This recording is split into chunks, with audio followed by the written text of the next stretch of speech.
शिव महापुराण कथा अध्याय 26। श्री शिवाय नमस्तुभ्यम। हर हर महादेव। आप सभी का दिन शुभ और मंगलमय हो। सुनिए शिव महापुराण कथा में आगे का वृतांत। नंदीश्वर बोले, हे सनत कुमार जी, व्याघ्रपाद के पुत्र उपमन्यु पूर्व जन्म में प्राप्त सिद्धि के कारण मुनि कुमार के रूप में जन्मे थे। बचपन से ही वे अपनी माता के साथ अपने मामा के घर में रहा करते थे। वे बहुत गरीब थे। एक दिन उन्हें पीने के लिए बहुत कम दूध मिला।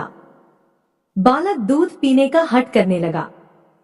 माँ के समझाने पर जब बालक न माना तो उसकी माता ने खेतों से बीन कर लाए गए दानों को पीसकर उससे कृत्रिम दूध तैयार किया और उसे अपने पुत्र को दिया। बालक ने जब उसे पिया तो वह जान गया था कि वह दूध नहीं बल्कि कुछ और है। अपने पुत्र को इस प्रकार रोता बिलखता देखकर उसकी माता ने उसे गोद में बैठाया और उसके आंसुओं को पोंछते हुए बोली, बेटा, हम वनों में रहने वाले लोगों के पास भला दूध कहाँ से आएगा? भगवान शिव की कृपा से ही तुम्हें दूध मिल सकता है। अपनी माता के ऐसे वचन सुनकर शोकाकुल व्याघ्रपाद का पुत्र बोला, माँ, यदि सब कुछ प्रदान करने वाले भगवान शिव ही हैं, तो मैं निश्चय ही उन्हें अपनी भक्ति से प्रसन्न करूंगा। यह कहकर वह बालक अपनी माता को प्रणाम कर वहां से चला गया। वह हिमालय पर्वत पर पहुंचा। वहां उसने एक छोटा सा मंदिर बनाया और भगवान शिव व माता पार्वती की मूर्ति स्थापित की। तत्पश्चात जंगल के अनेकों फल फूलों व वनस्पतियों से वह नित्य शिव पार्वती की आराधना करता तथा पंचाक्षर मंत्र ओम नमः शिवाय का जाप करता। इस प्रकार उस बालक ने काफी समय तक भगवान शिव की कठोर तपस्या की। उपमन्यु की घोर तपस्या के प्रभाव से तीनों लोक प्रदीप्त हो उठे। तब भगवान शिव इंद्र का और देवी पार्वती इंद्राणी का रूप धारण करके नंदी के स्थान पर ऐरावत हाथी पर बैठकर उपमन्यु के पास आए। वे उपमन्यु से बोले, ए बालक, हम तुम पर प्रसन्न हैं, मांगो क्या मांगना चाहते हो, हम तुम्हें सभी अभीष्ट फल प्रदान करेंगे। उनके वचन सुनकर उपमन्यु बोले कि यदि आप मुझ पर प्रसन्न होकर कुछ देना ही चाहते हैं तो मुझे भगवान शिव की भक्ति प्रदान कीजिए। तब देवराज इंद्र ने उपमन्यु से कहा कि उपमन्यु, मैं देवताओं का स्वामी इंद्र हूँ, तुम मेरी आराधना करो, मैं तुम्हें सारी अभीष्ट वस्तुएं प्रदान करूंगा। भगवान शिव तो मेरे समक्ष कुछ भी नहीं है, तुम उनको भूल जाओ। इस प्रकार इंद्र ने भगवान शिव की बहुत निंदा की। अपने आराध्य भगवान शिव की निंदा सुनकर उपमन्यु को क्रोध आ गया। उसने भगवान शिव का स्मरण करते हुए अपने हाथ में भस्म उठा ली और उसे अघोर मंत्र से अभिमंत्रित करके उसमें अग्नि प्रवाहित कर उसे देवराज इंद्र पर चला दिया। लेकिन वहां तो सारा दृश्य ही बदल गया था।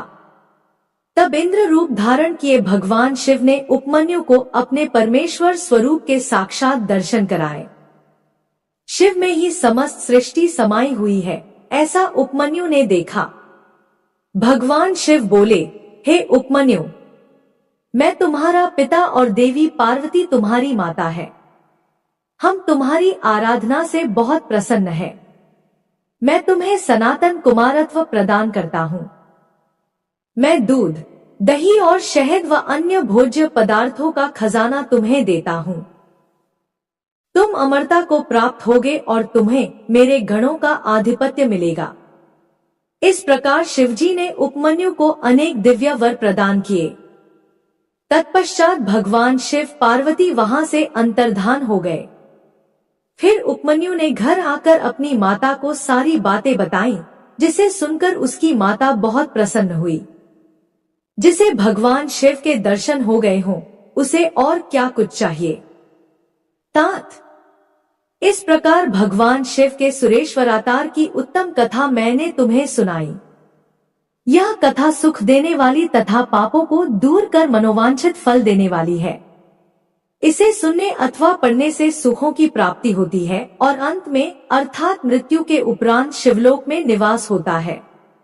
नंदीश्वर बोले, हे महामुने, प्रजापति दक्ष की पुत्री सती ने जब अपने पिता द्वारा होने वाले यज्ञ में अपने पति देवाधिदेव महादेव जी का अपमान होते हुए देखा, तो वहीं उसी यज्ञ में उन्होंने अपने प्राणों को त्याग दिया। तत्पश्चात वे गिरिराज हिमालय के यहाँ पार्वती के नाम से जन्मी। अपनी सखियों के साथ वन में विहार करती। पार्वती के मन में देवर्षि नारद ने भगवान शिव को पाने की ललक जगाई। इस कार्य की सिद्धि के लिए देवी पार्वती ने भगवान शिव की आराधना और तपस्या करनी आरंभ कर दी।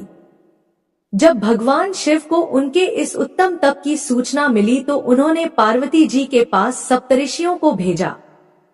सप्तऋषियों ने वहां जाकर देवी पार्वती की परीक्षा ली और भगवान शिव के पास लौट आए। शिव जी को प्रणाम कर उन्होंने वहां का सारा समाचार उन्हें सुनाया।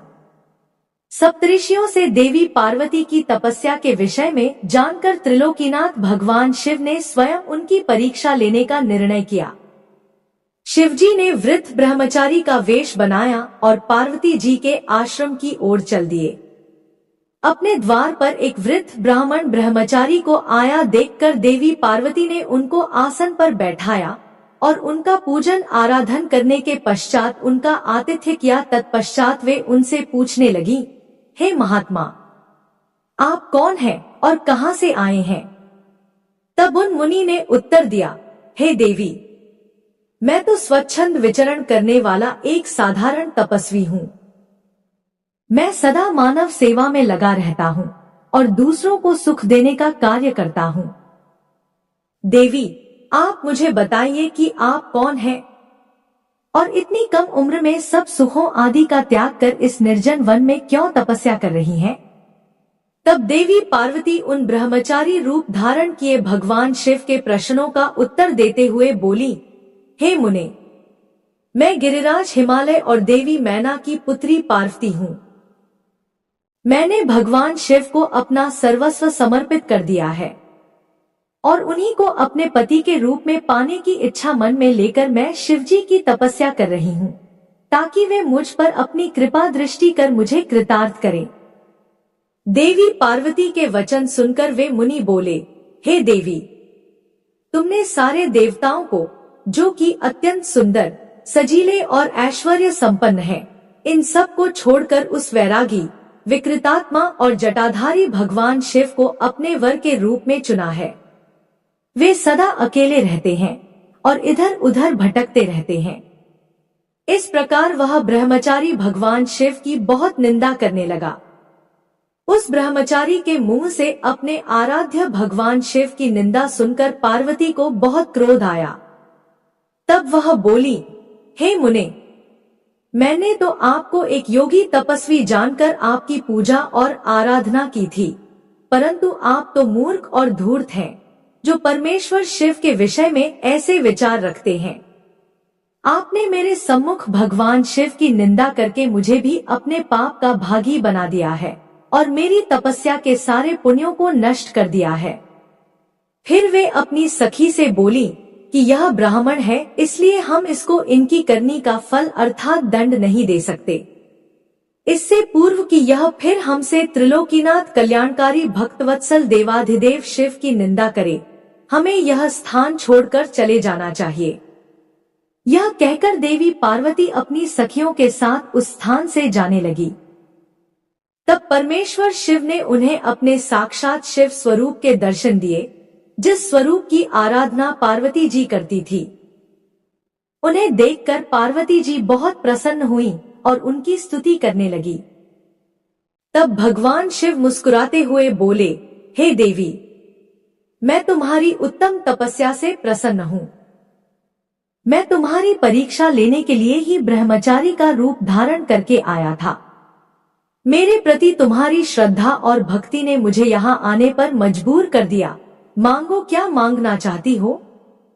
मैं तुम्हारी प्रसन्नता के लिए सब अभीष्ट तुम्हें प्रदान करूंगा।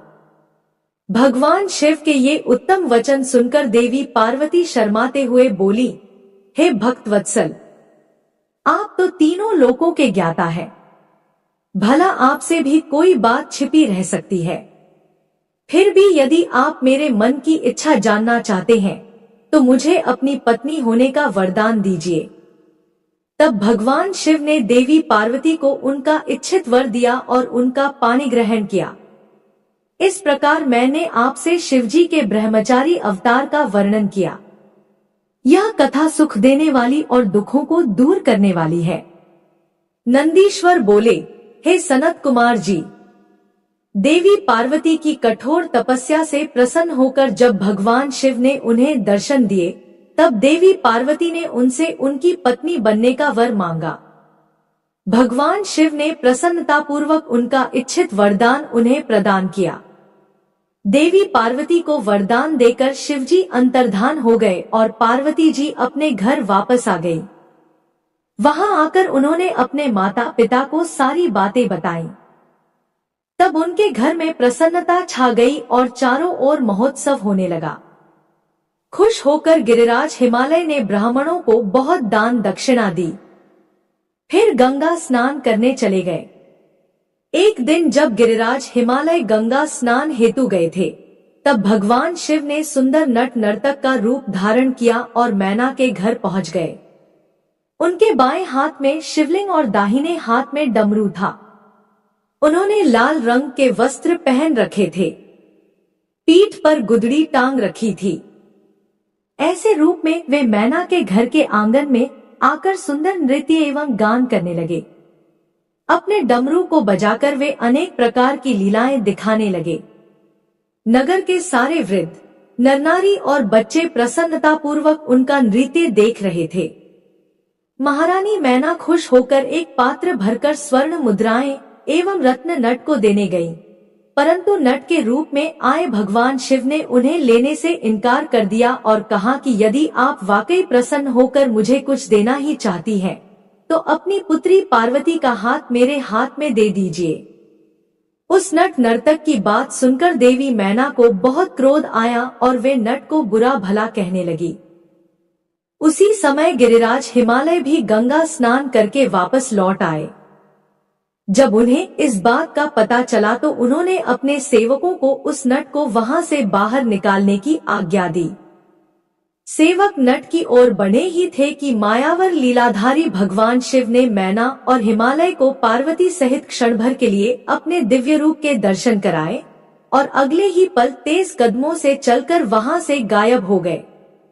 नट नर्तक के चले जाने के उपरांत देवी मैना और गिरिराज हिमालय बैठकर नट के विषय में बात करने लगे और उसी की लीलाओं की प्रशंसा करने लगे। तभी माया से मोहित उनको उस नट नर्तक के देवाधिदेव महादेव भगवान शिव होने का ज्ञान प्राप्त हुआ। तब उन्हें बहुत दुख हुआ कि हमने अपने द्वार पर पधारे शिवजी का अपमान किया और उन्हें अपनी कन्या नहीं सौंपी। यह विचार कर दोनों बहुत दुखी हुए और अपने अपराध का प्रायश्चित करने हेतु भगवान शिव की आराधना करने लगे। उनकी भक्तिभाव से की गई पूजा से प्रसन्न होकर शिवजी ने देवी पार्वती का पानी ग्रहण किया। यह शिवजी के नट नर्तक अवतार का महात्म्य मैंने तुम्हें सुनाया। यह वर्णन सब अभीष्ट फलों को प्रदान करने वाला है। नंदीश्वर बोले, हे सनत कुमार जी, जब देवी मैना और गिरिराज हिमालय ने अपने द्वार पर नट का रूप धारण करके आए शिवजी को अपनी कन्या देने से इनकार कर दिया, तब उन्हें अपनी भूल का एहसास हुआ और वे क्षमा याचना करने हेतु भगवान शिव की भक्तिभाव से आराधना करने लगे। उनकी शिवजी में परम भक्ति स्थापित हो गई। उनकी इस घनिष्ठ भक्ति से देवता चिंतित हो उठे। उन्हें लगा कि यदि गिरिराज ने अपनी भक्ति से प्रसन्न कर शिवजी को अपनी कन्या पार्वती दे दी तो उन्हें भगवान शिव द्वारा निर्वाण प्राप्त हो जाएगा और वे संसार के बंधनों से छूटकर परम शिवलोक को प्राप्त कर लेंगे। गिरिराज हिमालय तो रत्नों का आधार है और यदि ये मुक्त हो गए तो पृथ्वी रत्नगर्भा कैसे कहलाएगी। फिर तो वे अपना वर्तमान स्थिर रूप त्याग कर दिव्य रूप को धारण कर लेंगे और शिवलोक के वासी हो जाएंगे। यह सब सोचकर देवताओं को चिंता सताने लगी और वे अपनी समस्या का समाधान करने हेतु देवगुरु बृहस्पति की शरण में गए। वहां जाकर उन्होंने बृहस्पति जी को प्रणाम किया और बोले, हे देवगुरु, आप कोई ऐसा उपाय करें जिससे गिरिराज हिमालय भगवान शिव की भक्ति से विरक्त हो जाएं। आप हिमालय के पास जाकर उनसे शिवजी की निंदा करें। देवराज इंद्र के ऐसे वचन सुनकर देवगुरु बृहस्पति बोले कि मैं परम कल्याणकारी परमेश्वर की निंदा नहीं कर सकता। आप अपना यह कार्य किसी अन्य देवता से पूर्ण कराइए। देवगुरु के इनकार कर देने पर इंद्र सब देवताओं सहित ब्रह्मा जी के पास गए और उनसे हिमालय के घर जाकर भगवान शिव की निंदा करने के लिए कहने लगे। तब ब्रह्मा जी ने भी भक्तवत्सल कल्याणकारी भगवान शिव की निंदा करने से मना कर दिया। यह सुनकर देवराज इंद्र निराश हो गए। तब ब्रह्मा जी ने उनसे कहा कि इंद्र, इस संसार में हर कार्य भगवान शिव की आज्ञा से ही पूर्ण होते हैं।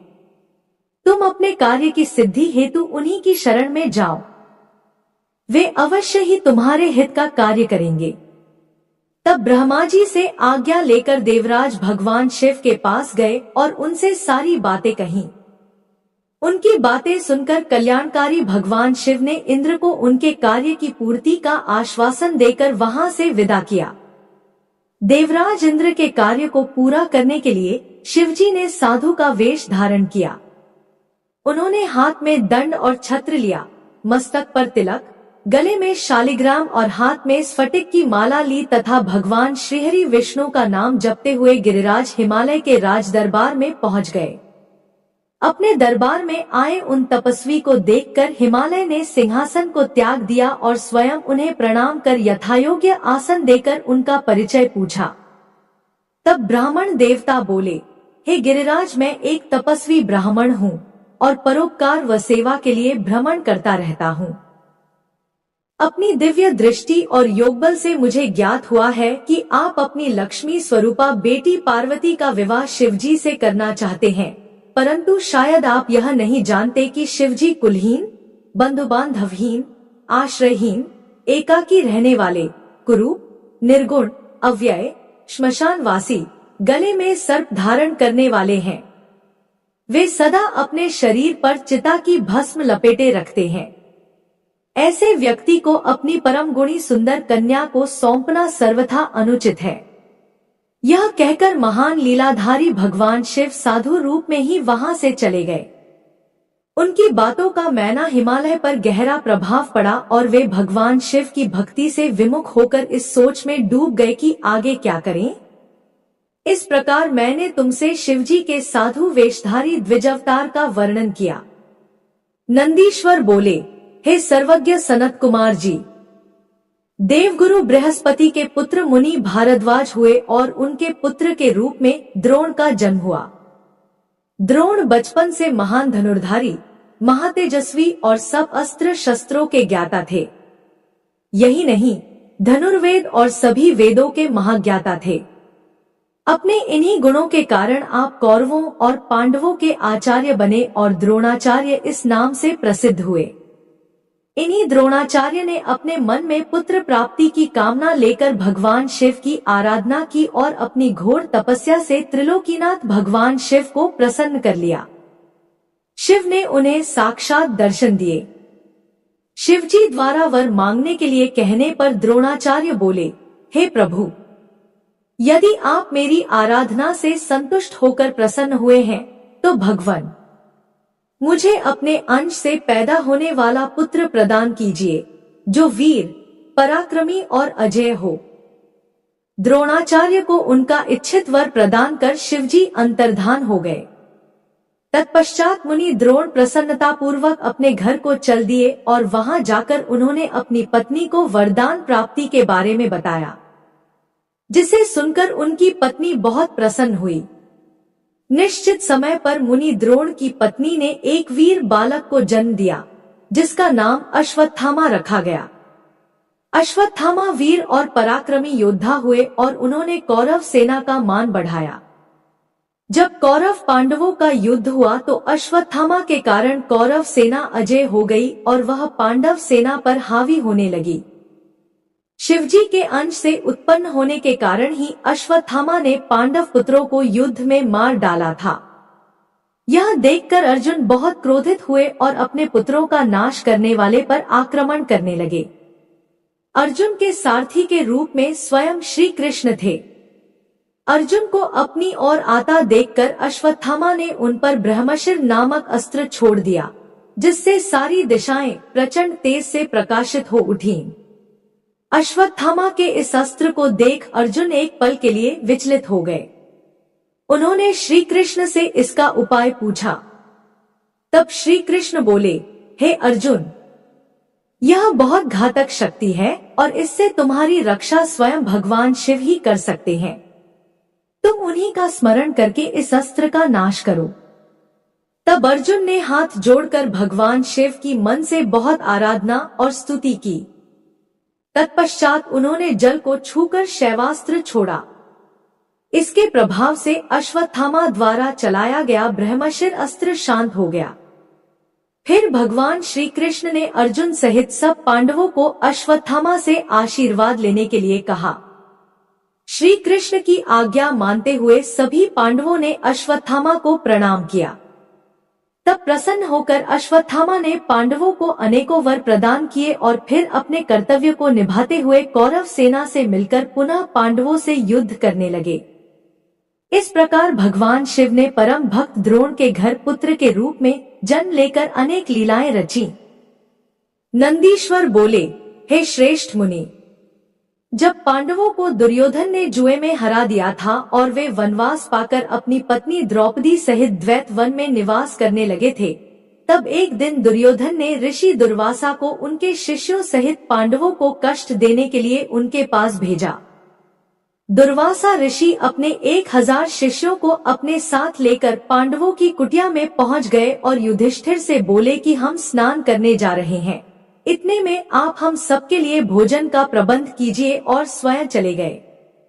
दुर्वासा ऋषि द्वारा भोजन की व्यवस्था करने की बात सुनकर सब पांडव सोच में डूब गए, क्योंकि उनके पास अन्न नहीं था।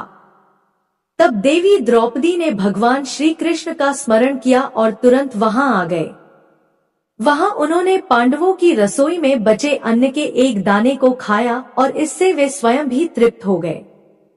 साथ ही स्नान के लिए दुर्वासा और उनके शिष्यों का भी पेट भर गया और वे वहीं से लौट गए। इस प्रकार श्री कृष्ण ने पांडवों पर आए इस संकट को दूर कर दिया। फिर पांडवों को भगवान शिव की आराधना करने के लिए कहकर वे स्वयं द्वारका चले गए। एक दिन जटाजूट धारण किए, गले में रुद्राक्ष की माला और भस्म लगाए व्यास जी ओम नमः शिवाय पंचाक्षरी मंत्र का जाप करते हुए पांडवों की कुटिया में पधारे।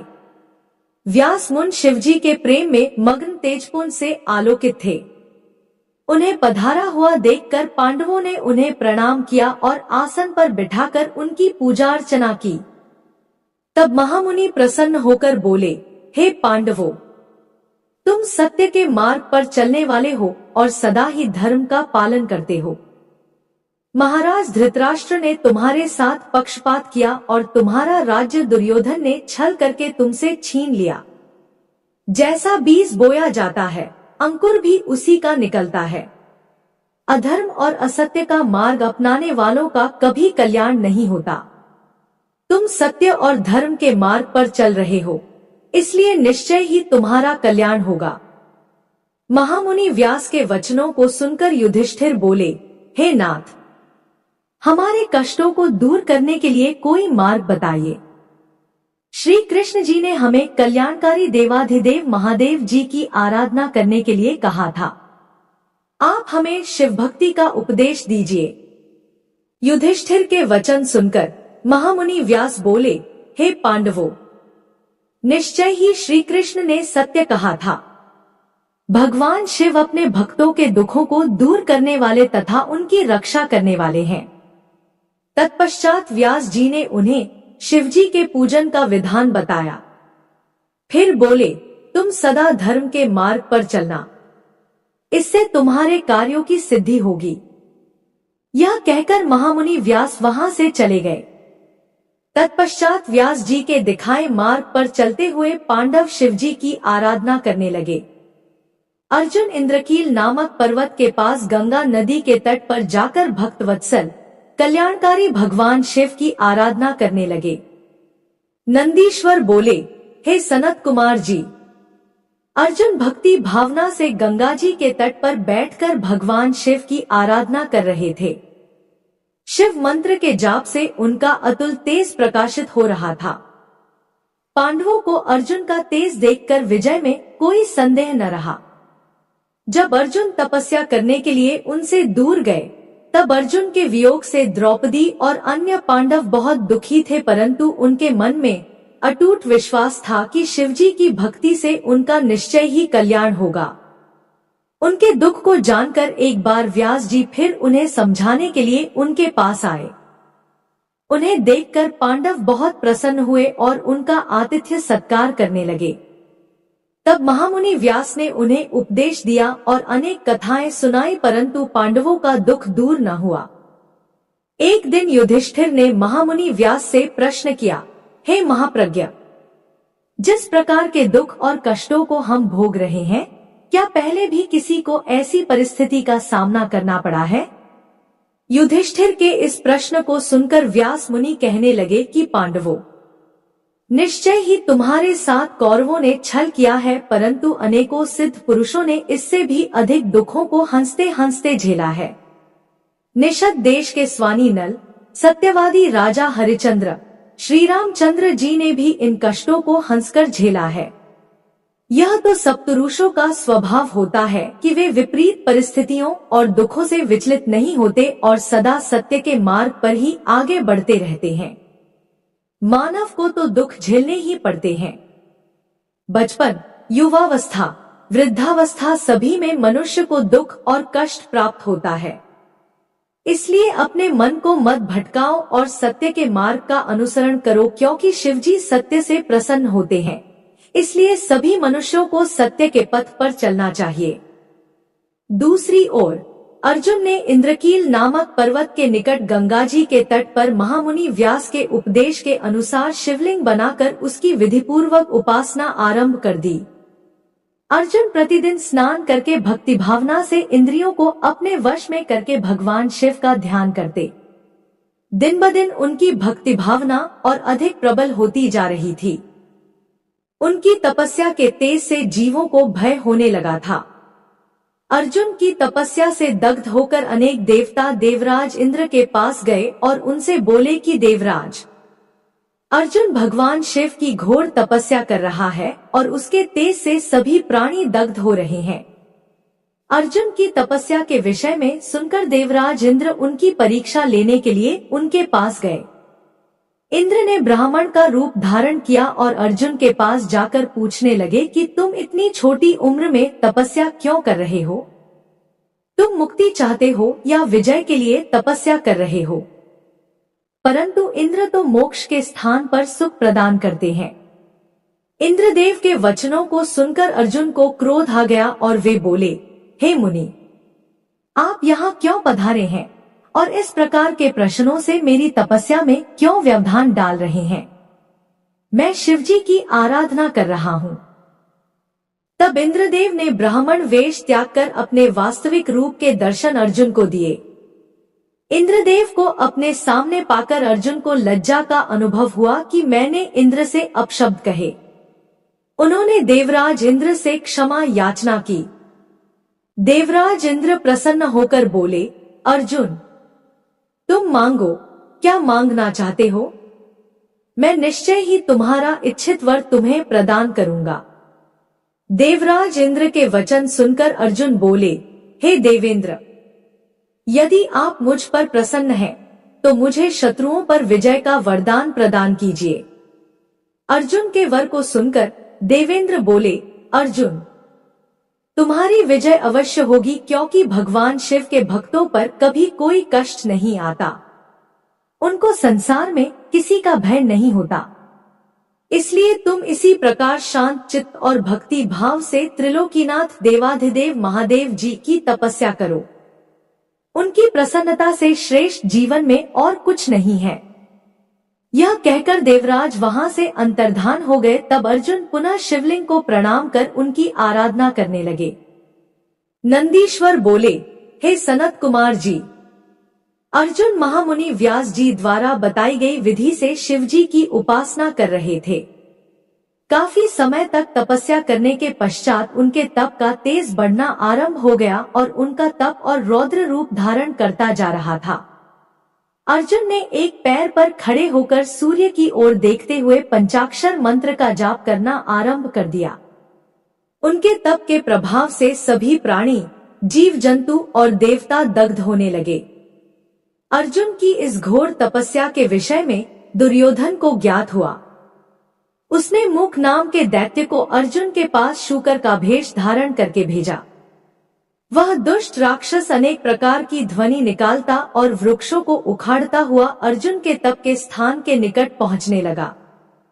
तब अर्जुन का मन एकाएक व्याकुल हो उठा और उन्होंने पलटकर उस कपटी राक्षस को देखा और मन में विचार किया कि जिसे देखकर मन व्याकुल हो वह अवश्य ही हमारा शत्रु होता है। यह विचार मन में आते ही अर्जुन को दुर्योधन का छलकपट याद आ गया। अर्जुन ने वहीं बैठे बैठे उस पर बाण चला दिया।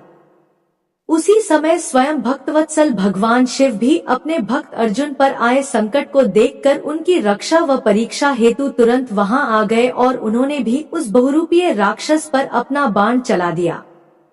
उस समय देवाधिदेव महादेव जी ने भील का वेश धारण कर रखा था। उनके शरीर में श्वेत धारियां थी और वह कच्छ बांधे हुए थे।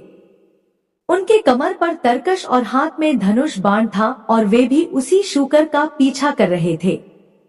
भील रूपी भगवान शिव और अर्जुन दोनों के बाणों ने एक साथ उस शूकर को अपना निशाना बनाया।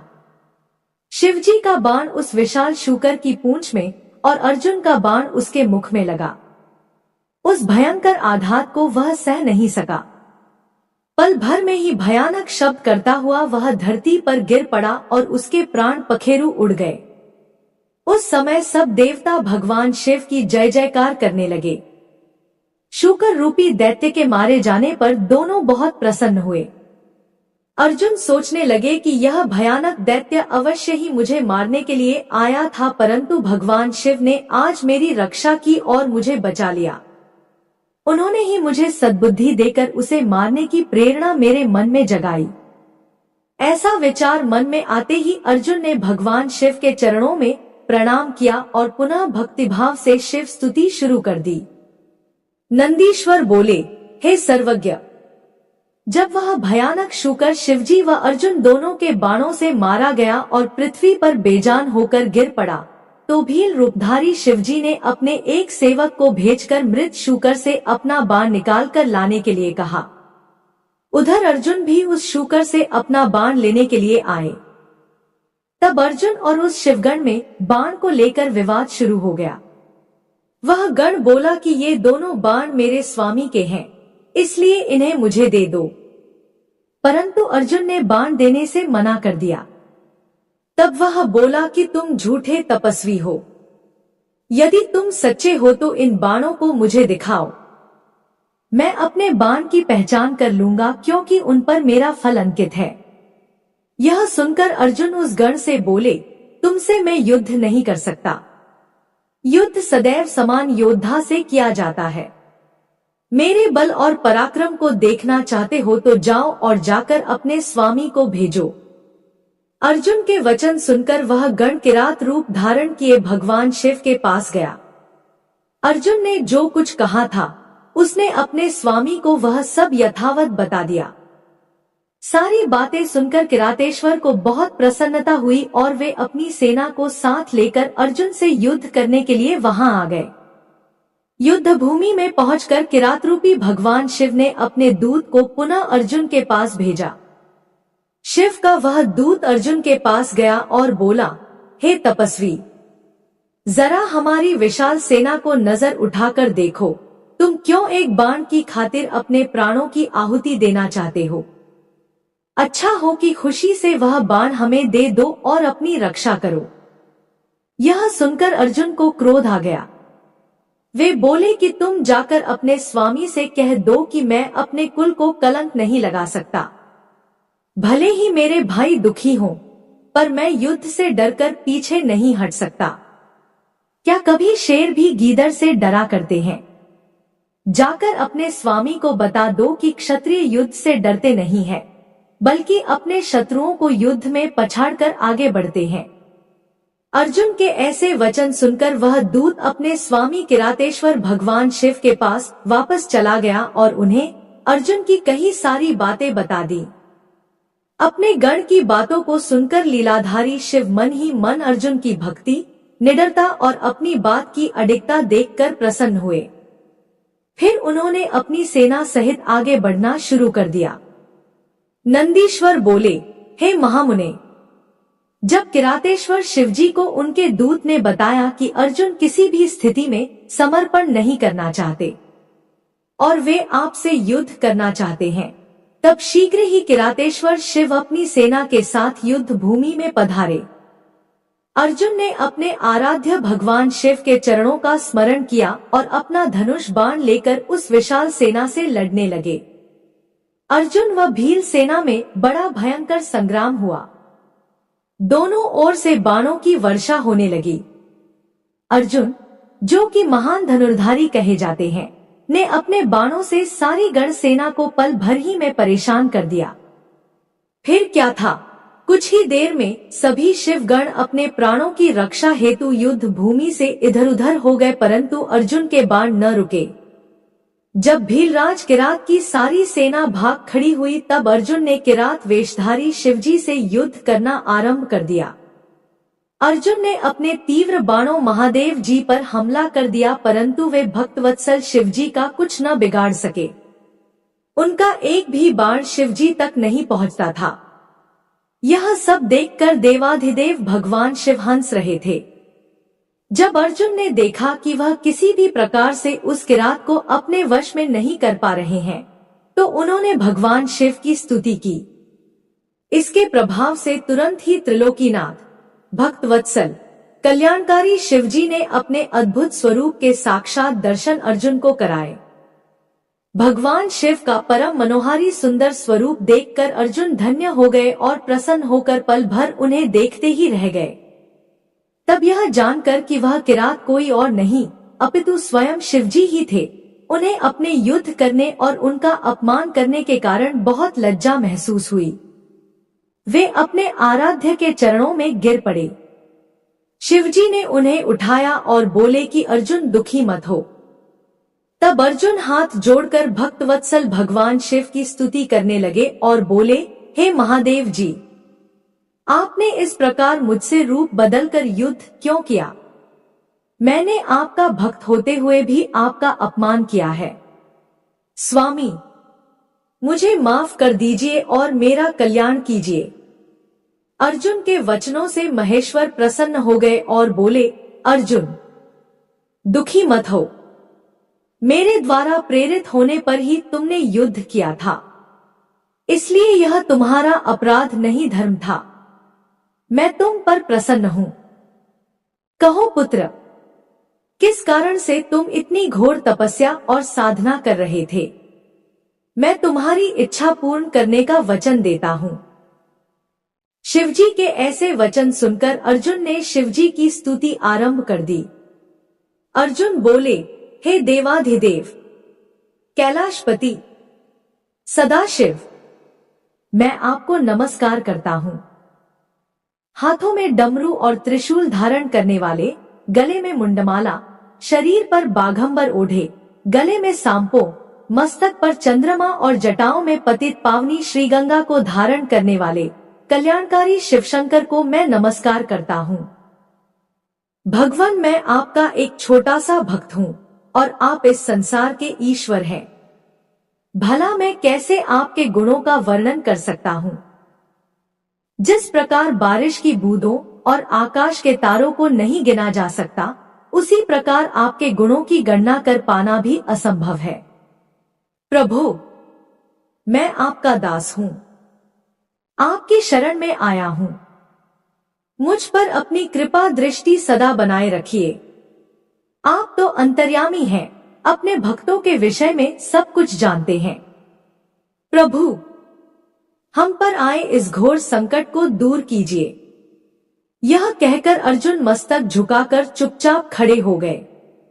अपने भक्त की स्तुति से हर्षित हो शिवजी बोले, हे अर्जुन, अपनी सारी चिंताएं त्याग दो, तुम्हारे कुल का कल्याण अवश्य होगा, तुम्हें सब कुछ मिल जाएगा, थोड़ा धैर्य रखो।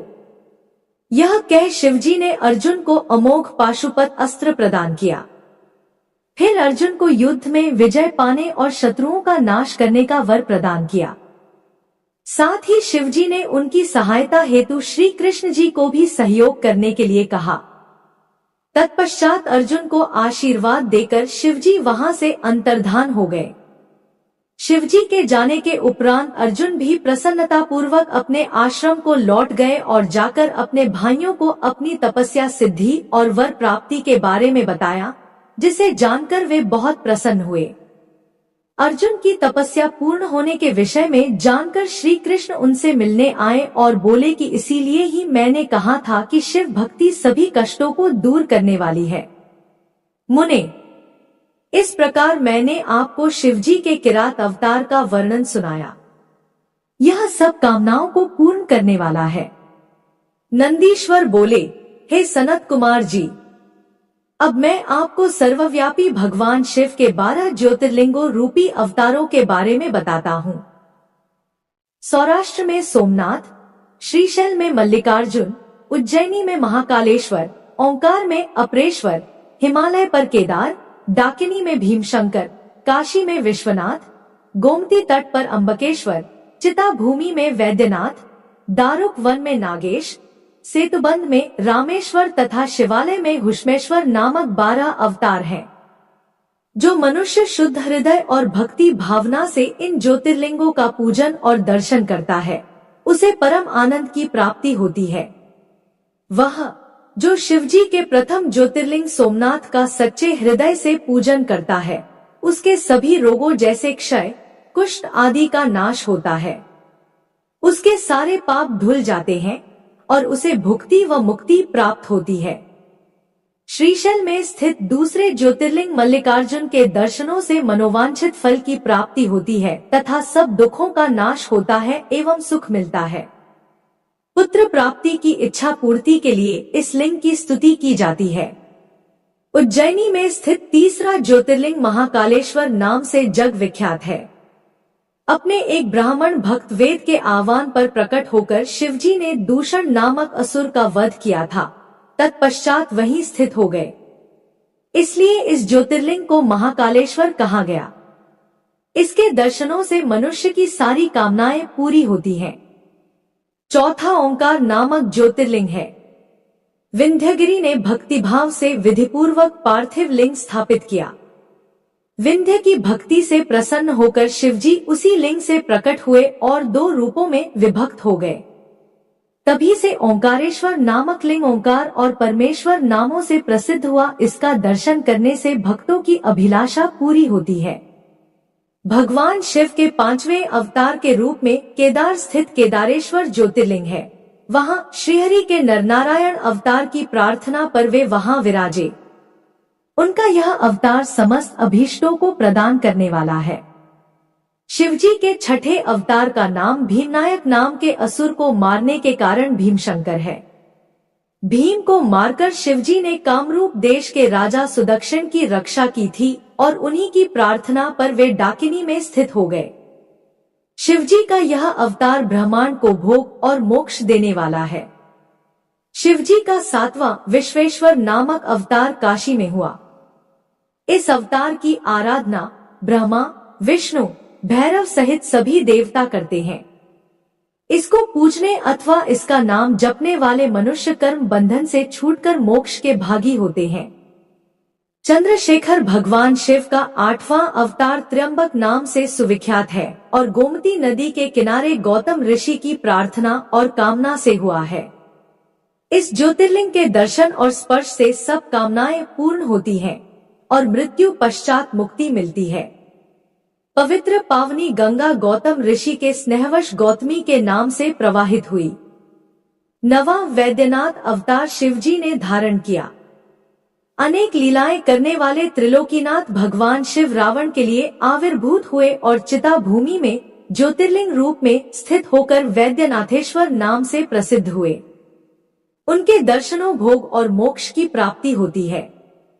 भगवान शिव का 10वां नागेश्वर अवतार अयोध्या में हुआ। इस अवतार में शिवजी ने दारुक नामक असुर को मारकर अपने एक वैश्य भक्त सुप्रिय की रक्षा की थी।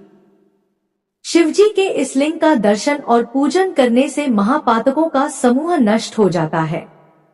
देवाधिदेव महादेव जी का 11वां अवतार सेतुबंध में रामेश्वरावतार कहलाता है। सीता जी को वापस लाने के लिए लंका जाते समय समुद्र तट पर श्री रामचंद्र ने इस लिंग को स्थापित कर भगवान शिव की आराधना अर्चना की थी। उनकी प्रार्थना पर शिवजी इस ज्योतिर्लिंग में स्थित हुए। रामेश्वर लिंग को गंगाजल से स्नान कराने वाले मनुष्य को जीवन के बंधनों से मुक्ति मिल जाती है। उसे परम दिव्य ज्ञान की प्राप्त होती है। यह ज्योतिर्लिंग भोग तथा मुक्ति प्रदान करने वाला है। इसका पूजन देव दुर्लभ कैवल्य मोक्ष प्रदान करता है। इसी प्रकार शिवजी का घुष्मेश्वर नामक 12वां अवतार हुआ, जिसमें उन्होंने अपने प्रिय भक्त घुष्मा को आनंद दिया। दक्षिण दिशा में देवलोक के निकट शिवजी सरोवर में प्रकट हुए। घुष्मा ने अपने पुत्र को पुनर्जीवित करने हेतु शिवजी की तपस्या की। तब उसकी भक्ति से प्रसन्न होकर महादेव जी ने उसके पुत्र को जीवित किया एवं उसकी प्रार्थना पर वहीं ज्योतिर्लिंग के रूप में स्थित होकर घुष्मेश्वर नाम से विख्यात हुए। इस शिवलिंग का भक्ति पूर्वक पूजन करने से मनुष्य इस लोक में सुखों को भोगकर अंत में मोक्ष प्राप्त कर है। हे महामुने, इस प्रकार मैंने त्रिलोकीनाथ देवाधिदेव शिवजी के 12 दिव्य ज्योतिर्लिंगों का वर्णन आपसे किया। शिवजी की यह दिव्य 12 अवतारों वाली ज्योतिर्लिंग कथा को जो मनुष्य शांत चित्त और श्रद्धा भाव से पढ़ता या सुनता है, उसे सब पापों से छूटकर भोग व मोक्ष की प्राप्ति होती है। यह 100 अवतारों की शत्रुद्र नामक संहिता सब कामनाओं को पूरा करने वाली है। इस कथा को मन लगाकर पढ़ने या सुनने से सभी लालसाएं और कामनाएं पूरी हो जाती हैं और सांसारिक बंधनों से मुक्ति मिल जाती है। आज के अध्याय में बस इतना ही। इससे आगे का वृतांत सुनिएगा अगले अध्याय में। तब तक के लिए जय श्री कृष्णा, राधे राधे।